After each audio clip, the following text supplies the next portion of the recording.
Right. Yeah, I know we're going to run out. We're going to run out of time here, but for the people listening, and who are huge fans, as am I, of the Lord of the Rings trilogy.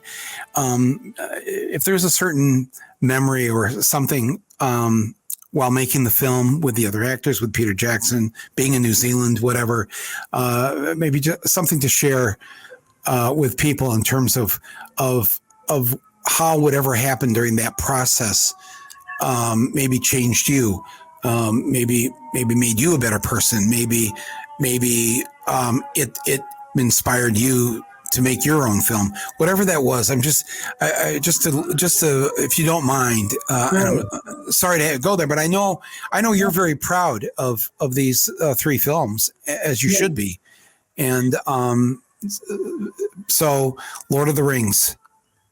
Well, I'll tell you, I mean, on the one hand, the thing that I remember most fondly is the people that were working on this. And it's something that will never be repeated again in New Zealand or anywhere else, especially in New Zealand.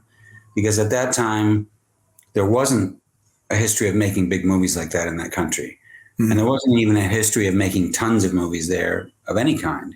Good filmmakers, good technicians, good actors coming out of there, including Peter Jackson, Jane Campion, lots of other, talented people, but not a huge history. So here's Peter Jackson at the head of this team of hundreds of people, most of which were New Zealanders, who'd had, in some cases, little or no experience with making movies, certainly nothing like this.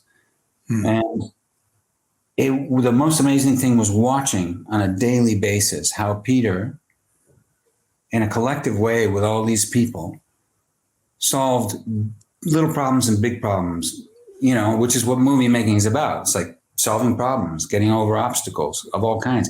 But they had huge obstacles. And so they would just invent new ways of filming, new ways of conceiving of shots and sequences. And it was remarkable. It was like a wide open, wild, long lasting film school. I mean, it was just unbelievable.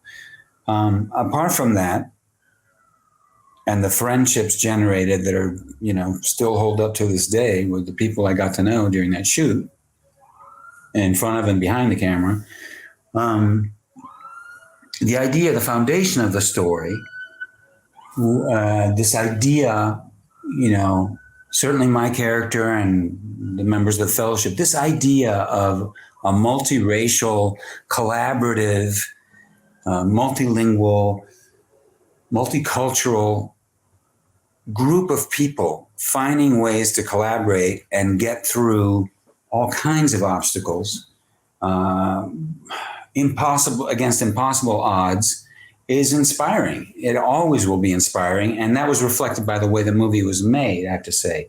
And it's ironic that images from that movie, in particular images of, let's say, Aragorn leading the charge against impossible odds, thousands of orcs, for example, at the Black Gates or even at Helm's Deep or something, that those have been used as propaganda by the extreme right wing. The Arizona Republican Party, or Vox, which is a neo-fascist, anti-immigrant, misogynistic, throwback, scary minority party, but not so minority. They have 52 seats in parliament here in Spain. They used an image of Aragorn with a sword going and attacking, and it had all these like symbols that he was attacking, feminists, communists, socialists, social democrats, homosexual, it was like this insane kind of thing.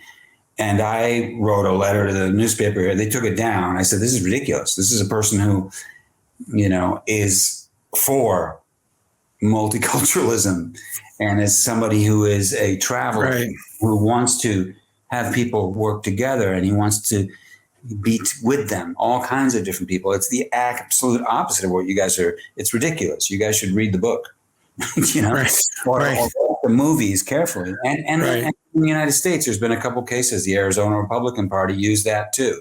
It's like, we're going to go get them. I mean, they used it in the same way that the QAnon lady from Georgia used the AR-15, image where Yeah. she's with the three congresswomen. Yeah.